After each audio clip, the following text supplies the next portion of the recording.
Hello student, BSc final के सभी student का स्वागत है लाइव क्लास में।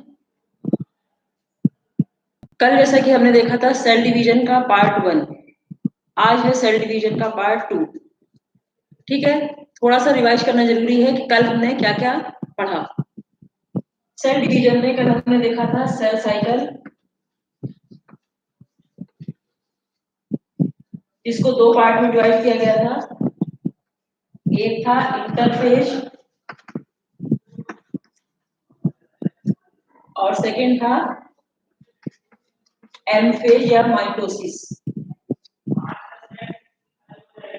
इंटरफेज जो था उसमें 3 स्टेज होती हैं, G1, S और G2।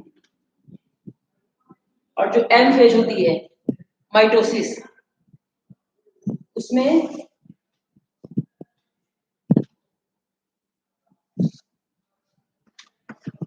पहले होता है कैरियोकाइनेसिस और सेकेंड है साइटोकिनेसिस। कैरियोकाइनेसिस जो है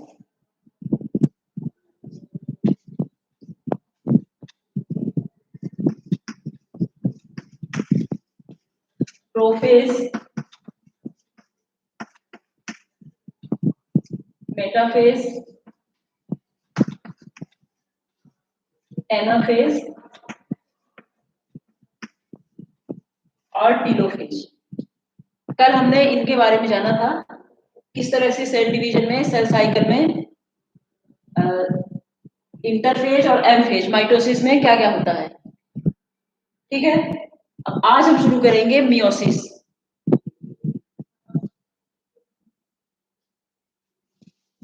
माइटोसिस में हमने देखा था कल एक सेल से 2 सेल बनी थी,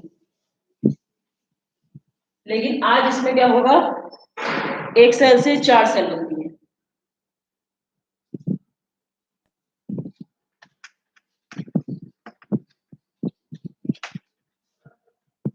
आज हम जानेंगे मियोसिस के बारे में।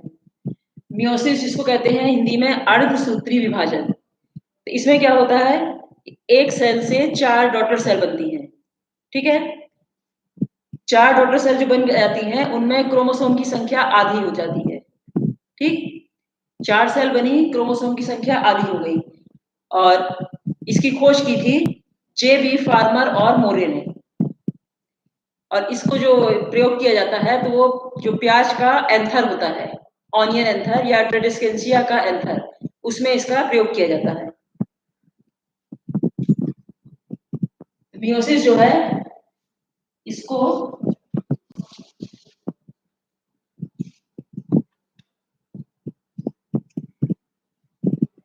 मियोसिस को कितने पार्ट में स्टडी की जाती है ये हम आज जानेंगे। मियोसिस फर्स्ट होता है और मियोसिस सेकंड होता है। ये मियोसिस फर्स्ट में होता है प्रोफेज फर्स्ट, फिर होता है मेटाफेज फर्स्ट, थर्ड होता है एनाफेज फर्स्ट,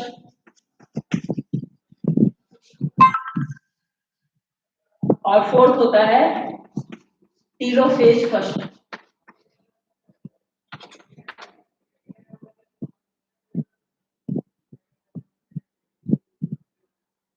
ठीक है, मियोसिस फर्स्ट में prophase first, metaphase first, anaphase first और टीलोफेज फर्स्ट।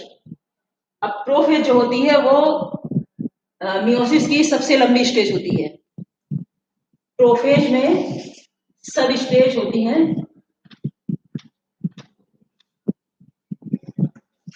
जिसमें फर्स्ट होती है लैक्टोडीन, सेकंड होती है जाइगोटीन, थर्ड होती है पैकिटीन, फोर्थ होती है डिप्लोटीन,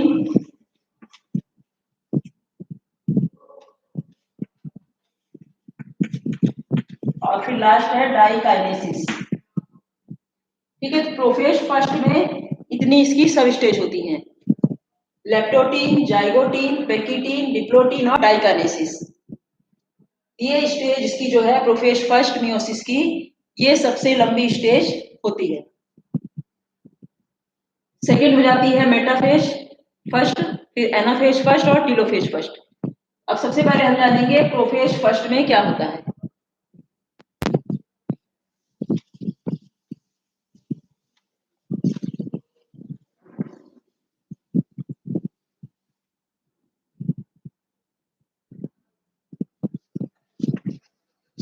अभी हम पढ़ रहे हैं प्रोफेज फर्स्ट की पहली सब स्टेज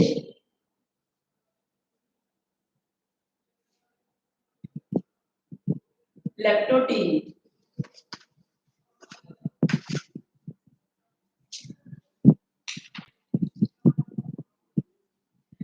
लेप्टोटीन में लेप्टो मीन्स होता है थ्रेड, इसमें जो क्रोमोसोम होता है वो थ्रेड लाइक स्ट्रक्चर का होता है। ठीक है, इसको हम चित्र के माध्यम से देखेंगे कैसा होता है।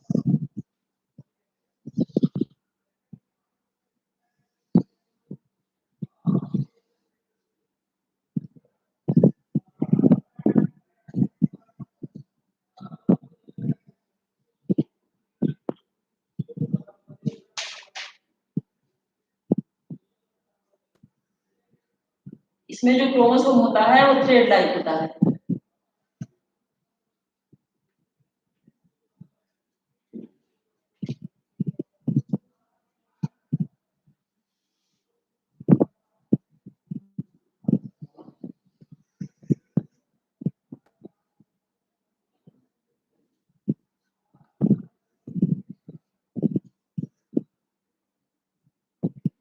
ये है न्यूक्लियोलस, ये है न्यूक्लियर मेम्ब्रेन,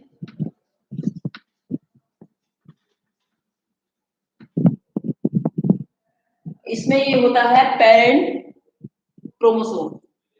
पेरेंट मतलब ये हो गया मदर, मतलब मैटरनल, और ये हो गया पैटर्नल क्रोमोसोम।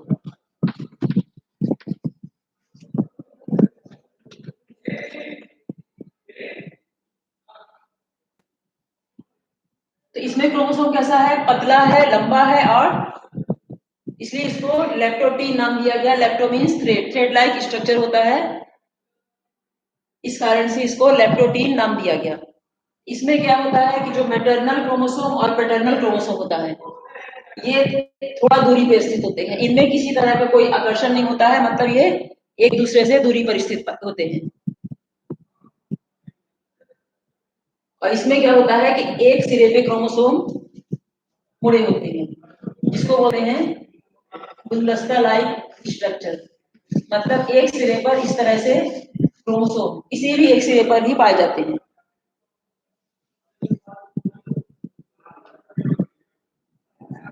अब सेकेंड हम देखेंगे जाइगोटी।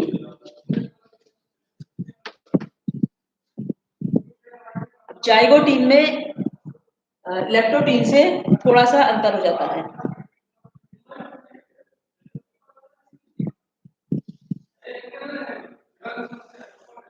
इसमें जो क्रोमोसोम होते हैं वो थोड़ा पास आ जाते हैं,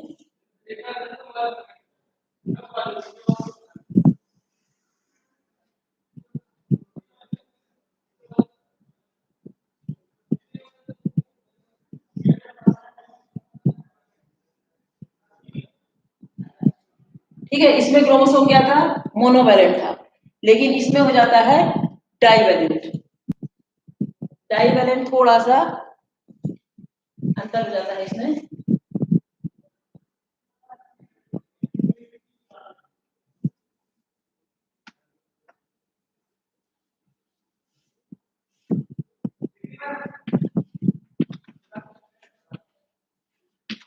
ये हो गया बाईवैलेंट और ये वाला है मोनोवैलेंट।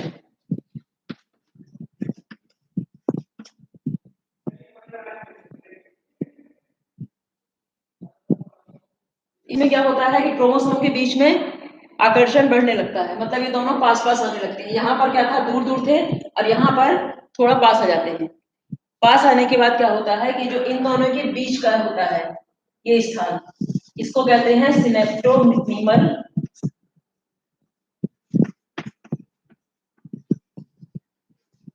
कॉम्प्लेक्स। मतलब दोनों क्रोमोसोम के बीच का जो स्थान होता है ये कहलाता है सिनेप्टोनीमल कॉम्प्लेक्स।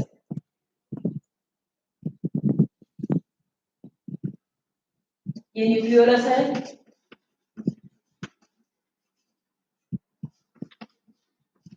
न्यूक्लियर मेम्ब्रेन,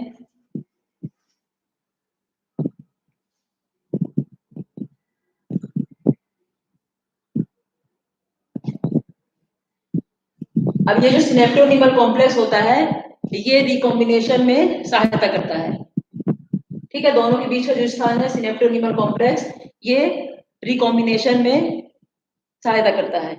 अब इसके बाद हम देखेंगे अगली स्टेज, पैकिटीन।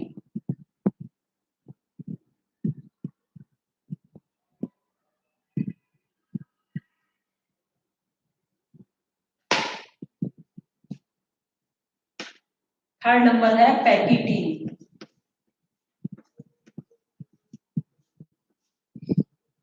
जो पैकिटीन होती है इसकी सब स्टेज, ये सबसे लंबी स्टेज होती है प्रोफेज फर्स्ट की, और इसमें क्या होता है कि क्रॉसिंग ओवर भी स्टार्ट हो जाता है। ठीक है, तो पैकिटीन में हम देखेंगे किस तरह से हो जाता है स्ट्रक्चर इसका।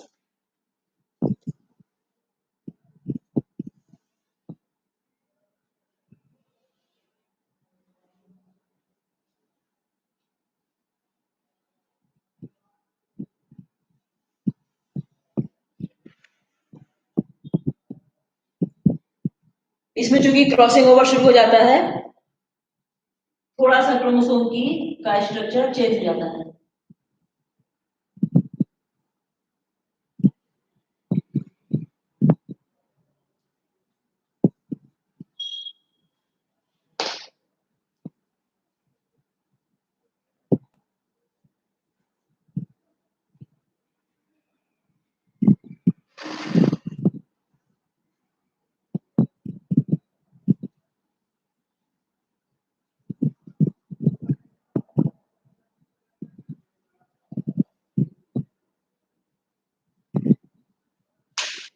इसमें कैसे थे क्रोमोसोम मोनोवैलेंट, और जाइगोटीन में हो गए बाइवैलेंट, और पैकिटीन में हो जाता है टेट्रावैलेंट। ये टेट्रावैलेंट क्रोमोसोम हो जाते हैं।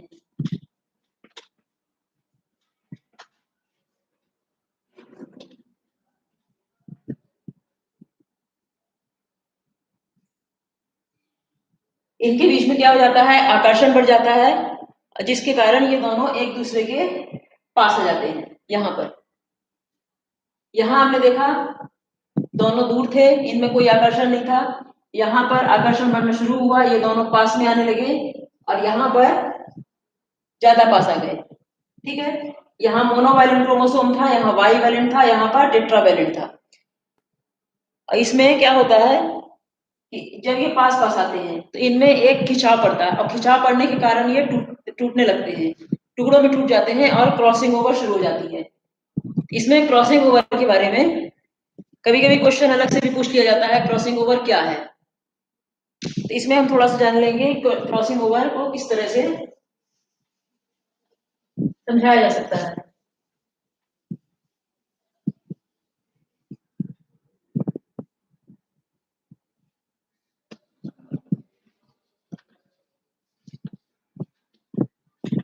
क्रॉसिंग ओवर एक छोटा सा टॉपिक है लेकिन बहुत महत्वपूर्ण टॉपिक है।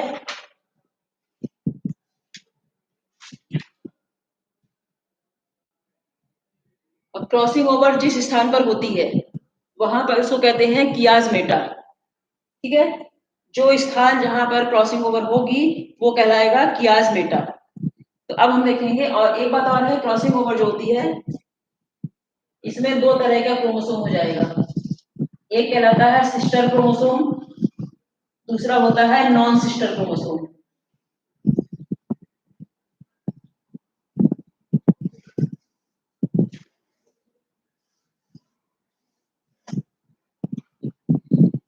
इस तरह से दो तरह के क्रोमोसोम बने।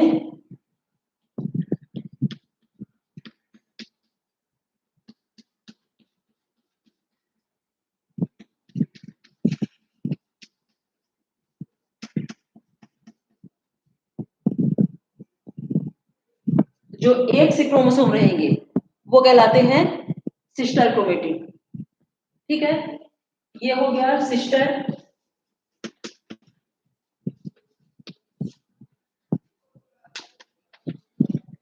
ये भी हो गया सिस्टर क्रोमेटिड।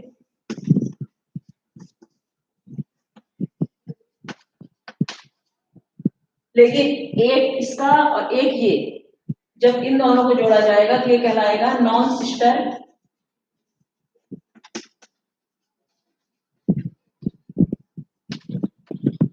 क्रोमेटिड। अब क्रॉसिंग ओवर में यही होता है, नॉन सिस्टर में इसका कुछ पार्ट इसमें चला जाएगा और इसका कुछ पार्ट दूसरे में आ जाता है। इसमें हम आगे देखेंगे किस तरह से होता है।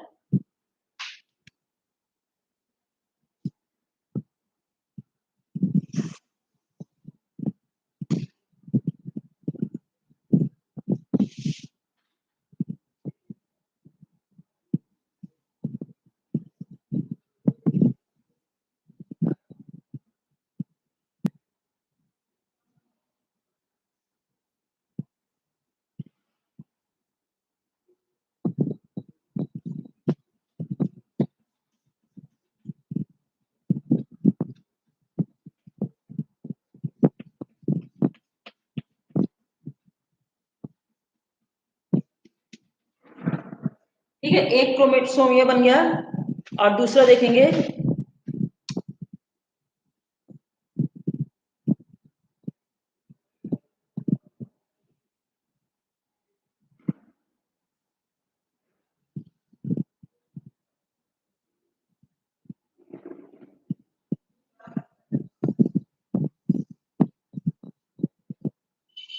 इस क्रोमोसोम का एक सिरा इसमें चला जाता है और इसका एक सिरा आगे वाला जो इसमें आ जाता है, जिसके कारण यहाँ पर क्रॉसिंग ओवर होती है।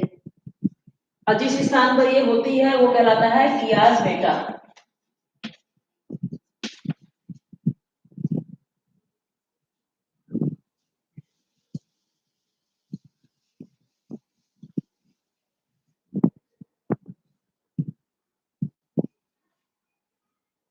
अब हम देखेंगे कि इसमें जब क्रोमोसोम दूसरे के साथ आ जाता है तब इसका स्ट्रक्चर किस तरह से हो जाता है। ठीक है,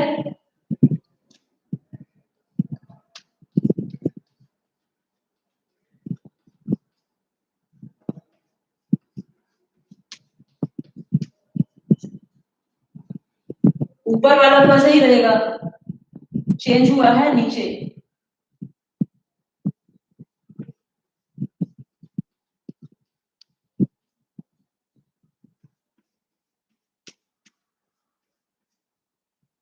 ठीक है, ये पार्ट किसका है, नीचे वाला जो क्रोमोसोम था, सिस्टर क्रोमेटिड जो दूसरी वाली थी, उसका एक पार्ट इसमें आ जाता है। और जो नीचे वाला था जिससे इसका एक्सचेंज हुआ है वो किस तरह का हो जाएगा।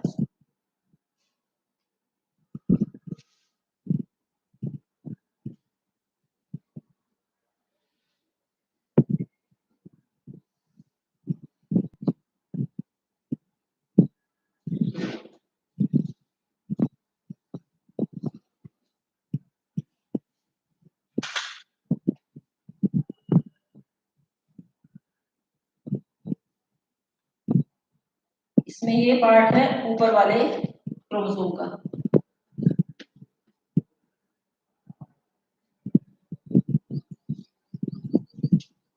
ठीक है, इसका जो सिरा था वो यहाँ चला गया और इसका सिरा आ गया यहाँ पर।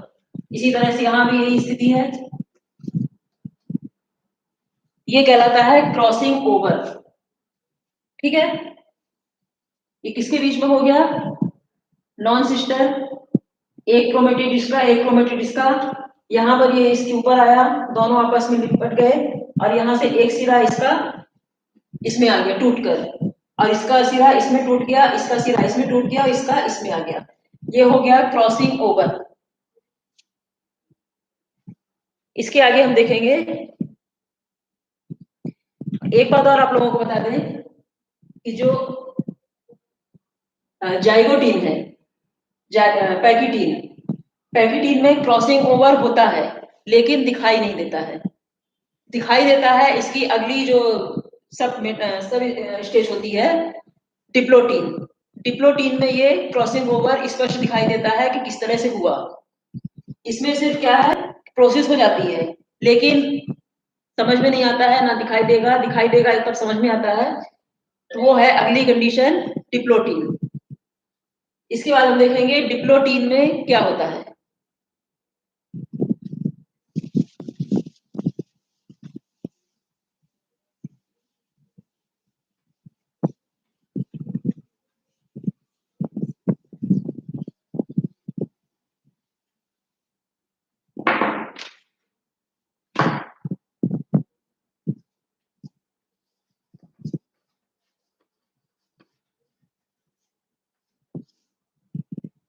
डिप्लोटीन, इसमें क्या होता है, क्रोमोसोम के बीच में जो आकर्षण होता है, अट्रैक्शन होता है, वो कम हो जाता है और उनका सेग्रीगेशन मतलब पृथक्करण, क्रोमोसोम एक दूसरे से अलग होने लगते हैं। यहाँ पर क्या था, दोनों मिल गए थे, लेकिन डिप्लोटीन में क्या होगा, दोनों एक दूसरे से दूर आने लगते हैं।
अब इसमें क्या होता है, क्रोमोसोम उसमें इसकी पिछली वाली जो सब स्टेज थी उसमें क्रोमोसोम बिल्कुल पास में आ गए थे।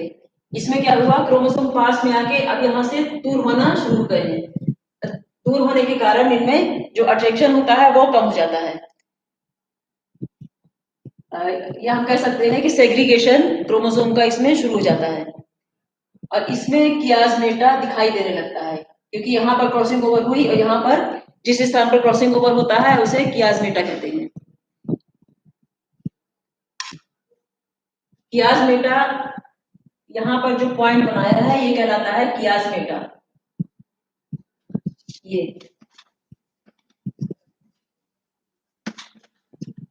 ठीक है, ये जहां पर इसका ये सिरा मिल रहा है, ये स्थान पर क्रॉसिंग ओवर हुई, ये सिरा कहलाता है पॉइंट कियास्मेटा।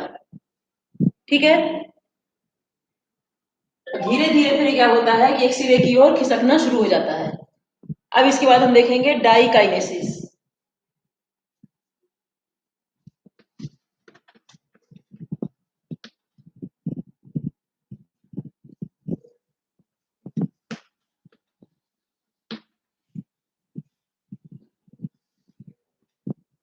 डाइकाइनेसिस जो है वो इसकी लास्ट स्टेज है। इसमें क्या होता है कि क्रोमोसोम जो होता है पूरी तरह से सेपरेट हो जाते हैं। इसमें क्रोमोसोम सेपरेट हो जाते हैं, मतलब पूरी तरह से अलग हो जाते हैं और न्यूक्लियर मेम्ब्रेन और न्यूक्लियोलस इसमें विलुप्त हो जाते हैं। यहाँ पर पूरा सब क्लियर था लेकिन लास्ट स्टेज में सब अलग हो जाते हैं, विलुप्त हो जाते हैं।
इसमें चूंकि न्यूक्लियर मेम्ब्रेन विलुप्त हो रही है, इसलिए इसको इस तरह से प्रदर्शित किया जाता है।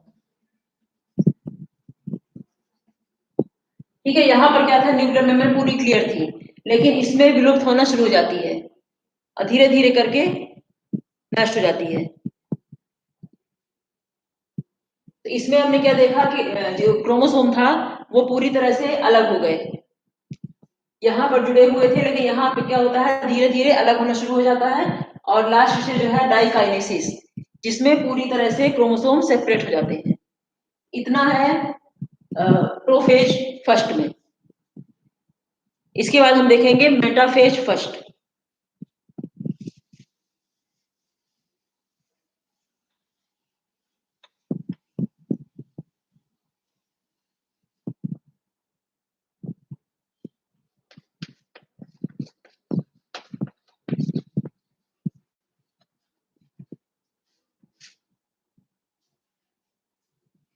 इसमें हमें ध्यान रखना है, मेटाफेज सिर्फ सब स्टेज है वो प्रोफेज में होती है, मेटाफेज में नहीं होती है, बल्कि किसी भी स्टेज में नहीं होती है, सिर्फ प्रोफेज में होती है।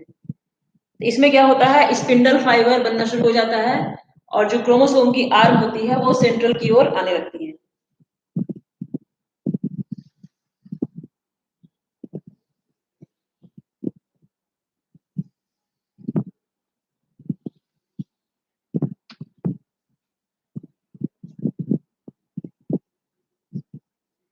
ये इसका सेंट्रल पार्ट हो गया। क्या होता है, क्रोमोसोम की जो आर्म है वो सेंटर की ओर आने लगेगी। ये है क्रोमोसोम।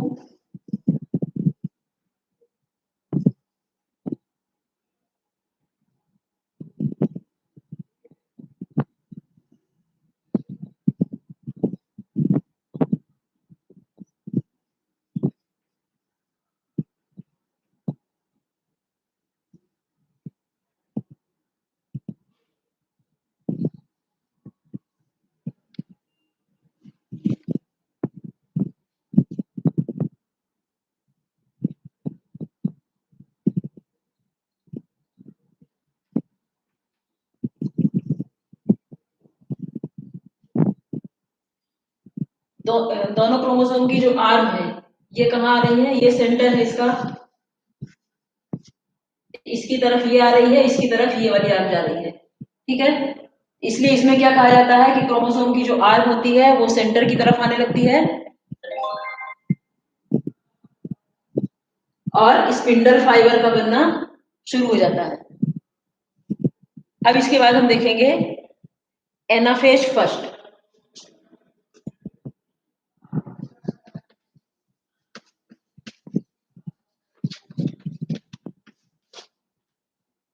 ठीक है, इसमें क्रोमोसोम की आर्म सेंटर पे आ गई। अब एनाफेज फर्स्ट में देखेंगे क्रोमोसोम की क्या कंडीशन होती है।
इसमें क्या होता है, क्रोमोसोम पॉइंट जो होते हैं वो डिवाइड होना शुरू हो जाते हैं और विपरीत ध्रुव पर आ जाते हैं। ठीक है, एक ध्रुव इसका ये है, एक ध्रुव ये है, एक ये है, एक ये है।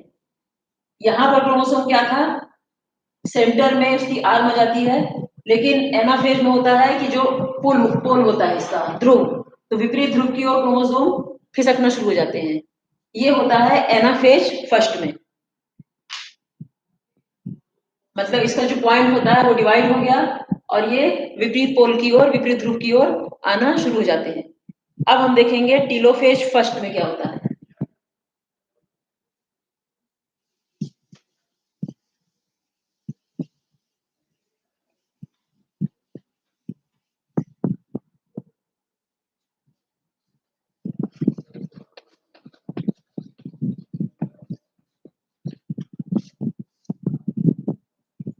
टीलोफेज फर्स्ट, इसमें क्या हुआ, क्रोमोसोम विपरीत ध्रुव पर चले गए और उसके बाद न्यूक्लियर मेम्ब्रेन बन जाती है। जैसे ही वो ध्रुव पे चले गए उसमें बन गई न्यूक्लियर मेम्ब्रेन और न्यूक्लियोलस बन जाता है और दो डॉटर न्यूक्लियाई बन जाते हैं। मतलब एक सेल से दो डॉटर न्यूक्लियाई बन गए टीलोफेज में, और फिर दो से चार बनते हैं, ये हम आगे देखेंगे।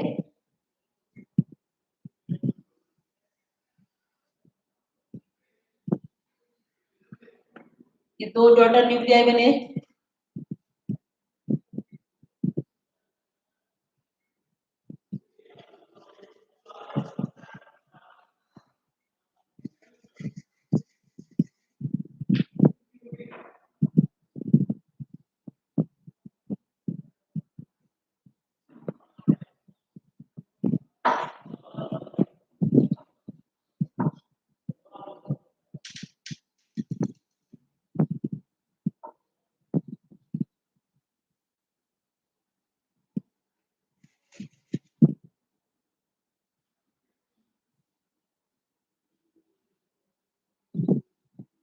इस तरह से दो डॉटर न्यूक्लियाई बन जाते हैं।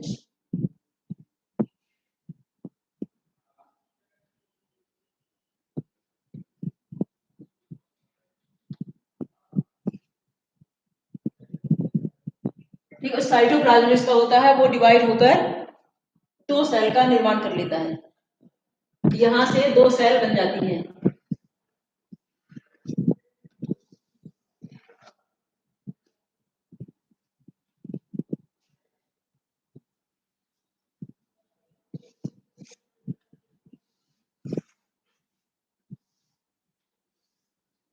इस तरह से इसमें दो सेल बन गई, एक सेल से दो सेल हो गई। इसमें मतलब क्या हुआ, क्रोमोसोम चले गए विपरीत रूप पर, न्यूक्लियर मेम्ब्रेन भी बन जाती है, न्यूक्लियर मेम्ब्रेन ये बन गई, न्यूक्लियोलस बन गया, ये न्यूक्लियोलस है, ये न्यूक्लियर मेम्ब्रेन है। ठीक है, और साइटोप्लाज्म के डिवाइड होने से दो सेल बन गई। तो इतना हुआ टीलोफेज में। अब टीलोफेज के बाद हम देखेंगे कि दो सेल से चार सेल किस तरह से बन जाती हैं। इसको हम आगे देखेंगे मियोसिस सेकंड में, जो बनेगा मियोसिस सेकंड में दो सेल से चार सेल बनती है। इतना अभी हमने देखा मियोसिस फर्स्ट, इसमें एक सेल से दो सेल बन गई। अब होगा मियोसिस सेकंड, इसकी भी पूरी स्टेज वही होती है। मियोसिस सेकंड में भी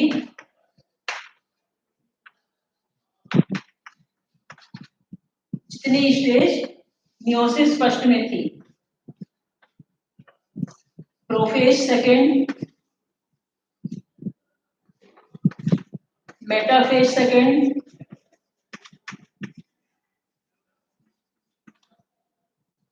एनाफेज सेकंड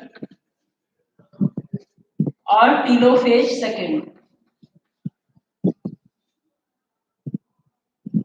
ठीक है, अब सबसे पहले हम देखेंगे कि प्रोफेज सेकंड में क्या होता है। इसमें क्या होता है कि क्रोमोसोम क्लियर बन जाते हैं, न्यूक्लियर मेम्ब्रेन बन जाती, न्यूक्लियर मेम्ब्रेन और न्यूक्लियोलस विलुप्त हो जाते हैं।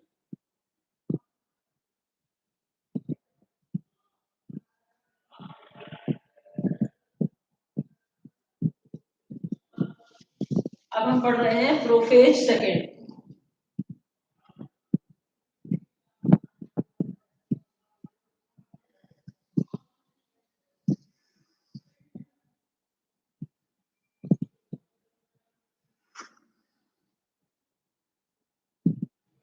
प्रोफेज सेकेंड में जैसे हमने बताया कि क्रोमोसोम क्लियर बन जाते हैं, न्यूक्लियर मेम्ब्रेन और न्यूक्लियोलस विलुप्त होना शुरू हो जाते हैं।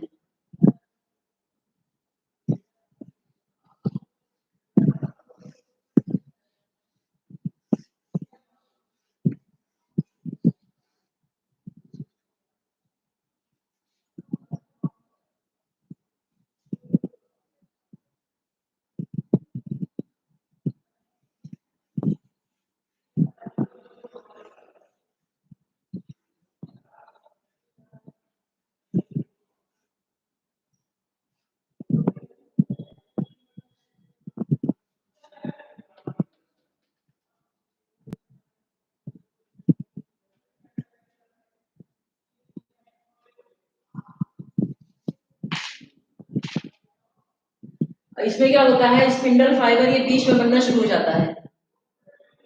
ठीक है, क्रोमोसोम स्पष्ट हो गए, न्यूक्लियर मेम्ब्रेन न्यूक्लियोलस विलुप्त होने लगते हैं और स्पिंडल फाइबर बनना शुरू हो जाते हैं।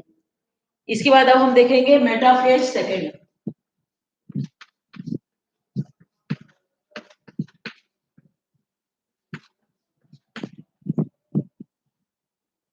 अब मेटाफेज सेकेंड है, किस तरह से चेंज आता है।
इसमें क्या होता है, क्रोमोसोम बिल्कुल मध्य में आ जाते हैं, जो प्लेट होती है उसके मध्य में आ जाते हैं क्रोमोसोम, और जो सेंट्रोमियर होता है वो विभाजित होने लगता है।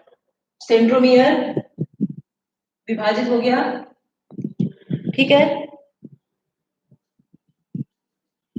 और ये जो क्रोमोसोम था ये सेंटर में आ गया। इतना है मेटाफेज सेकंड में। इसमें क्या था, क्रोमोसोम क्लियर हो गया, न्यूक्लियर मेम्ब्रेन और न्यूक्लियोलस विलुप्त होना शुरू हो जाता है। इसमें क्रोमोसोम मध्य में आ गया और सेंट्रोमियर के विभाजित होने के कारण, डिवाइड होने के कारण क्रोमोसोम अलग हो जाता है। ठीक है, अब इसके बाद हम देखेंगे एनाफेज सेकेंड।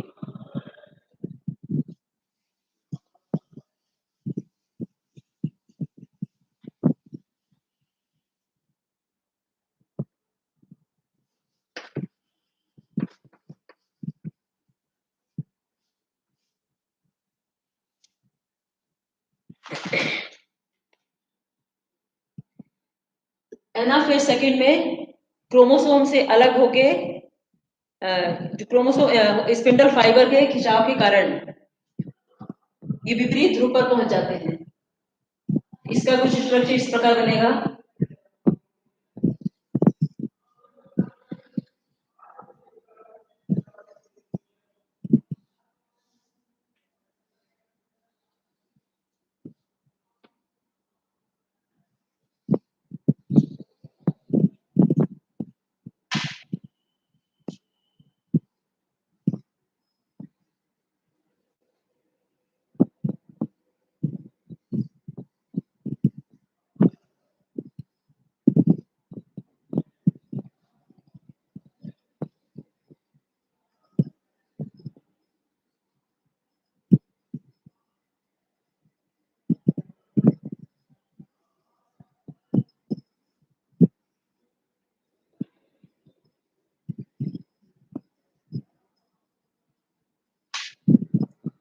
जो 2 सेल बनी थी उसके आगे का डेवलपमेंट इस तरह से होता है।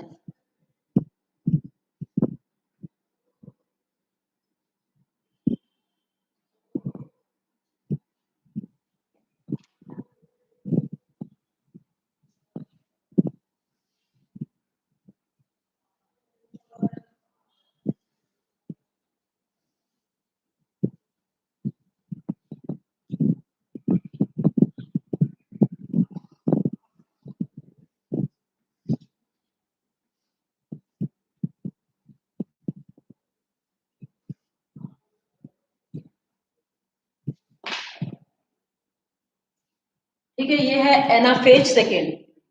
इसमें क्रोमोसोम से स्पिंडल फाइबर में जो खिंचाव होता है, तो खिंचाव के कारण क्या हो जाता है, क्रोमोसोम जो होता है विपरीत ध्रुव पर आ जाते हैं। यहाँ पे बीच में खिंचाव हुआ, ये अलग अलग होना शुरू हो जाते हैं। इसके बाद हम देखेंगे टीलोफेज सेकेंड। इसमें हम इतना लिख सकते हैं कि एनाफेज सेकेंड में स्पिंडल फाइबर के खिंचाव के कारण क्रोमोसोम विपरीत पोल पर आ जाते हैं। अब है telophase second. Telophase second meiosis second की लास्ट स्टेज है, और इसमें क्या होगा, 4 सेल बन जाएंगी। 2 बन चुकी हैं और 2 से 4 सेल अब टीलोफेज सेकेंड में बनेगी। इसमें किस तरह से बनेगी,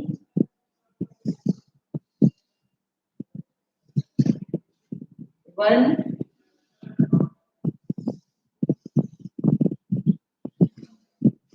2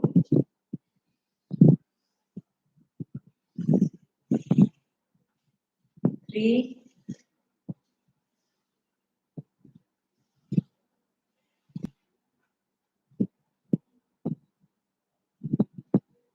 4।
इस तरह से ये 4 डॉटर सेल बन गई।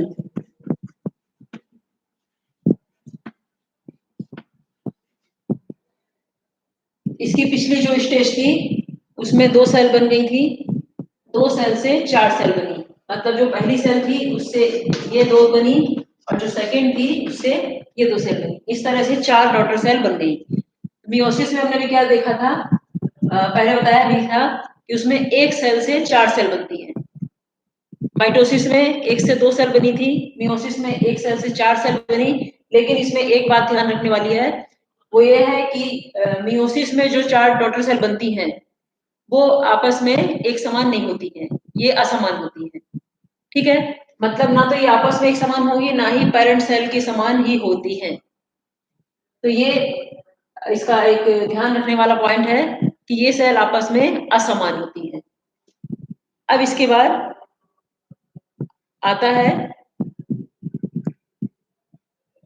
इसमें कभी कभी परीक्षा में पूछ लिया जाता है कि मियोसिस और माइटोसिस में क्या डिफरेंस होता है। तो डिफरेंस अभी आप लोगों ने जो भी थ्योरी पढ़ी है उसी के आधार पर डिफरेंस भी आपको लिखना है। मेन मेन पॉइंट डिफरेंस के जो है वो बोर्ड पर लिख दिए जा रहे हैं, जिनको आप लोग लिख सकते हैं, नोट कर सकते हैं।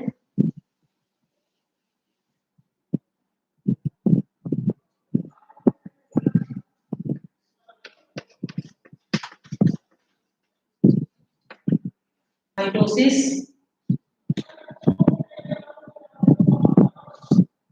और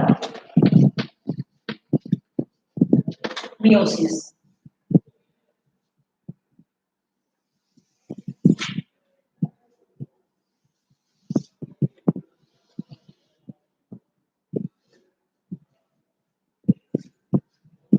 जिसमें सबसे पहला मियोसिस में एक बात और ध्यान रखना है कि मियोसिस जो होती है प्रोसेस पूरी, ये कौन सी सेल में होती है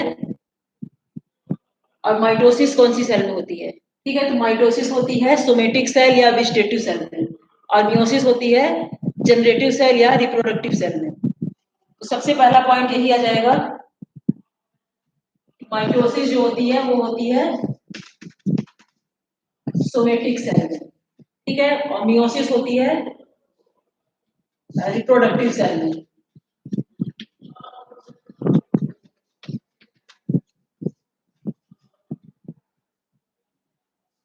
ये हुआ फर्स्ट पॉइंट। और सेकंड हो जाता है कि इसमें हैप्लॉइड और डिप्लॉइड दोनों सेल बनती हैं, और इसमें सिर्फ कौन सी सेल बनेगी, मात्र डिप्लॉइड सेल बनेगी, हैप्लॉइड एंड डिप्लॉइड सेल। और मियोसिस में केवल डिप्लॉइड सेल बनती है।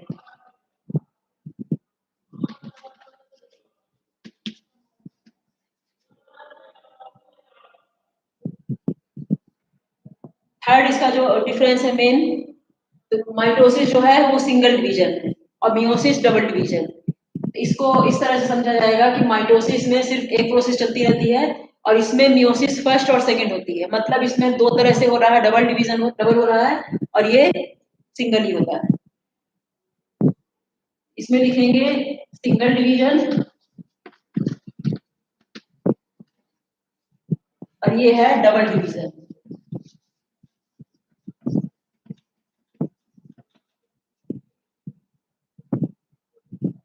इसके बाद इसमें कितनी सेल बन रही थी, 2 सेल। इसमें कितनी बनी, 4 सेल। ठीक है, अब इसके बाद जो इसकी स्टेज आती है, माइटोसिस है या मियोसिस है, उन सभी स्टेज में क्या क्या चेंज रहता है, दोनों में डिफरेंस क्या है, उसको हम देखेंगे। पहला आ जाता है प्रोफेज।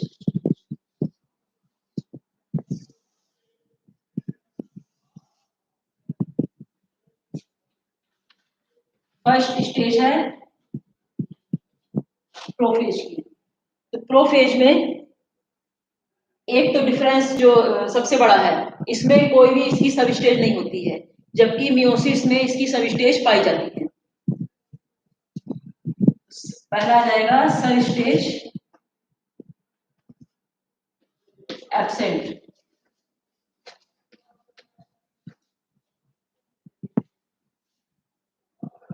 और इसमें सब स्टेज पाई जाती है।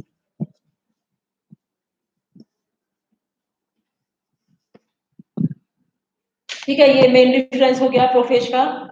और इसके बाद सेकंड आ जाएगा कि क्रोमोसोम का जो डुप्लीकेशन है वो इसमें स्टार्टिंग में ही हो जाता है, जबकि इसमें पेकिटीन में होता है डुप्लीकेशन।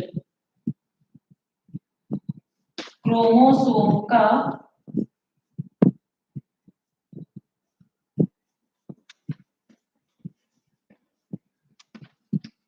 डुप्लीकेशन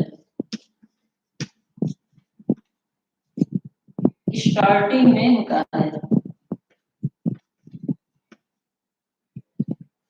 और जबकि इसमें chromosome duplication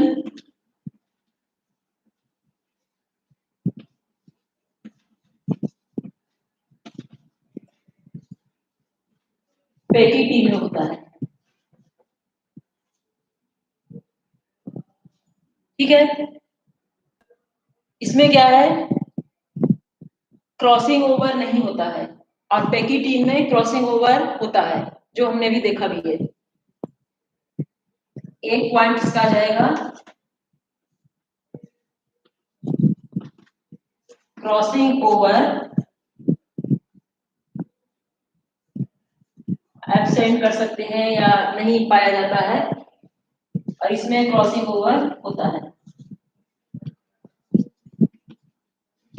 crossing over present.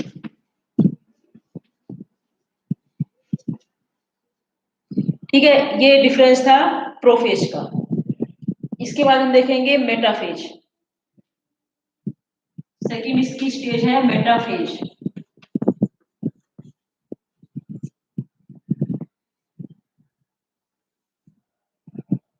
Metaphase में जो है प्रत्येक क्रोमेटिड जो होता है वो डायड का बना होता है और इसमें टेट्राड का होता है।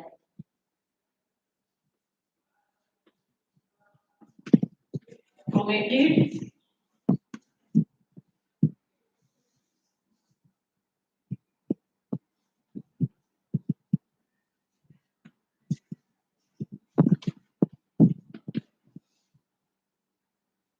और इसमें क्रोमेटिड टेट्राड।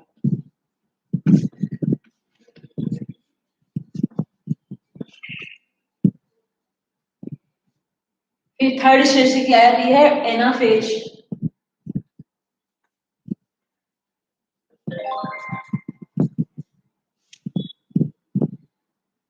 एनाफेज में हम देखेंगे कि जो सेंट्रोमियर होता है वो इसमें माइटोसिस में डिवाइड होता है और मियोसिस में डिवाइड नहीं होता है।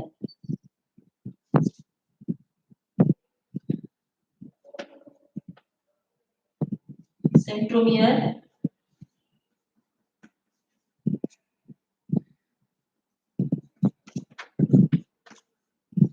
डिवाइड होता है और इसमें डिवाइड नहीं होता है।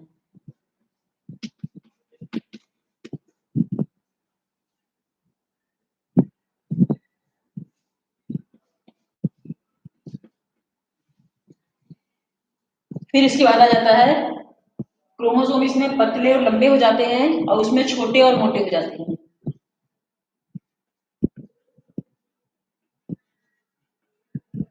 क्रोमोसोम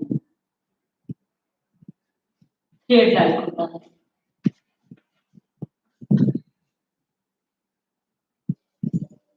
और इसमें क्रोमोसोम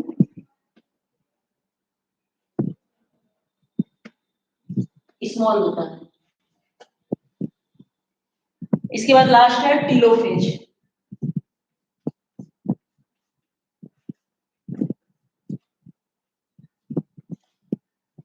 टीलोफेज में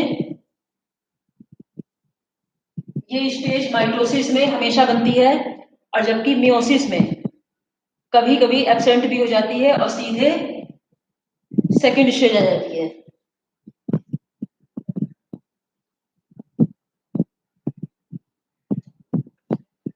मतलब कहना चाहिए प्रॉपर होती है और इसमें समटाइम्स एब्सेंट रहती है।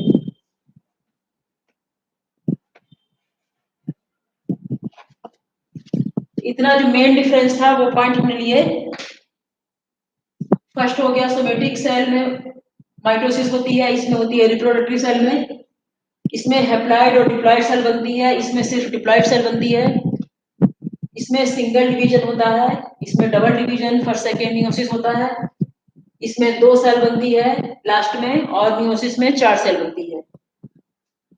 फिर प्रोफेज में सब स्टेज एब्सेंट होती है, इसमें सब स्टेज पाई जाती है जो हमने देखा लेप्टोटीन, जाइगोटीन, पेकिटीन, डिप्लोटीन। और क्रोमोसोम डुप्लीकेशन स्टार्टिंग से ही इसमें होता है माइटोसिस में। इसमें क्रोमोसोम डुप्लीकेशन पेकिटीन में होता है। पेकिटीन क्रॉसिंग ओवर इसमें नहीं पाया जाता है माइटोसिस में, मियोसिस में क्रॉसिंग ओवर प्रेजेंट होता है। मेटाफेज में क्रोमेटिड फॉर्म बाय डायड और ये टेट्राड का बना होता है। एनाफेज में सेंट्रोमियर डिवाइड होता है और इसमें सेंट्रोमियर डिवाइड नहीं होता है। क्रोमोसोम थ्रेड लाइक होता है और इसमें क्रोमोसोम स्मॉल होता है। टीलोफेज में है ये प्रॉपर पाई जाती है, मतलब ये टीलोफेज कंडीशन इसमें स्टेज इसमें आएगी ही आएगी। जबकि मियोसिस में टीलोफेज हमेशा नहीं होती है, कुछ समय ऐसा भी रहता है कि जब ये एब्सेंट होती है, नहीं होती है, डायरेक्ट ये प्रोफेज सेकंड में प्रवेश कर जाती है। तो इस तरह से हमने पार्ट 1 और पार्ट 2 में देखा कि सेल डिवीजन किस तरह से होता है और कुछ पॉइंट हमने इसका इंपॉर्टेंस भी लिया। अगली क्लास में फिर आपसे मुलाकात होगी, तब तक के लिए धन्यवाद।